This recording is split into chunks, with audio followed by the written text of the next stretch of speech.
ಶಿಕ್ಷಣವನ್ನು ತೀರ್ಥಹಳ್ಳಿಯಲ್ಲಿ ಮುಗಿಸಿ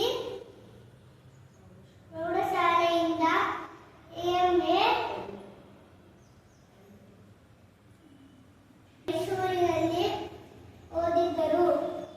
ನಂತರ 1979ರಲ್ಲಿ ಮೈಸೂರಿನ ಮಾರಾಡ ಕಾಲೇಜಿನಲ್ಲಿ ಪ್ರಾಧ್ಯಾಪಕರಾಗಿ ಸೇವೆ ಪ್ರಾರಂಭಿಸಿ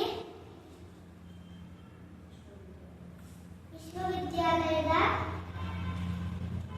ಕುಲಪತಿಗಳಾಗಿ ಸೇವೆ ಸಲ್ಲಿಸಿದ ಮೊದಲ ಕನ್ನಡಿಗರೆಂಬ ಹೆಮ್ಮೆ ಇವರದ್ದಾಗಿದೆ.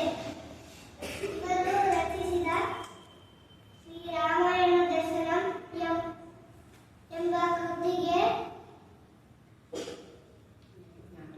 ಜ್ಞಾನಪೀಠ ಪ್ರಶಸ್ತಿ ಸಂದಿದೆ. ಕಾನೂರು ಸುಬ್ಬಮ್ಮ ಹೆಗ್ಗಡತಿ ಮಲೆಗಳಲ್ಲಿ ಮದುಮಗಳು ಇವು ಅವರೇ ರಚಿಸಿದ ಕಾದಂಬರಿಗಳು.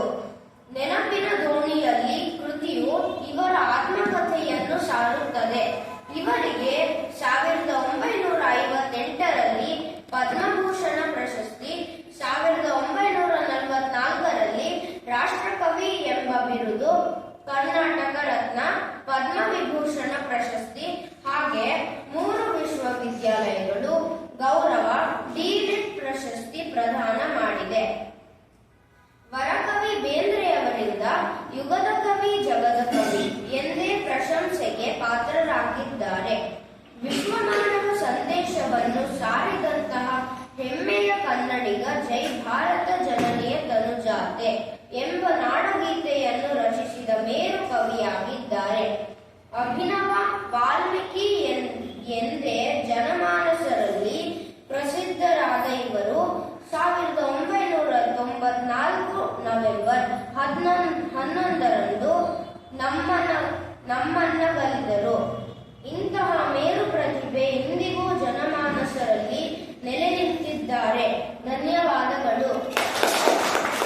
ಗಲಿಲ್ಲ ನಿನಗೆ ಹೋಗಿಯದ ಪಕ್ಷಿ ಕಾಶಿ, ದೇವ ನದಿಯಲ್ಲಿ ದ್ವೀಪ ಕೃಪೆಯಲ್ಲಿ ಭಾವ ತರುವಾತು, ಪ್ರಾಣಿ ಪಕ್ಷಿ ಕುಲವಿದ್ದು ರಕ್ಷೆಯಲ್ಲಿ ನಿತ್ಯ ಮವಿನಾಶಿ, ಶಕ್ತಿ ಸುತ್ತಲೋ ಕಾವಲಿಯುವುದು ಕಾಡು ಅಗ್ನಿ ಜಲರಾಶಿ, ಕೊಲ್ವ ಬತ್ತಳಿಕೆ ಬಿಲ್ಲು ಬಾಣವನು ಅಲ್ಲೇ ಇಟ್ಟು ಬಾ, ಬಿಂಕದ ಕುತಿಯನ್ನು ಕೊಂಕ ಯುಕುತಿಯನ್ನು ಎಲ್ಲ ಬಿಟ್ಟು ಬಾ, ಮೈಯ ತೊಳೆದು ಬಾ, ಕೈಯ ಮುಗಿದು ಬಾ, ಹಮ್ಮ ಉಳಿದು ಬಾ, ಇಕ್ಷು ಮಧುರ ಮೆನೆ ಮೋಕ್ಷ ಪಕ್ಷಿಯಲಿ ನಾಡಿ ನಾಡಿಯಲಿ ಹಾಡಿ ಹರಿದು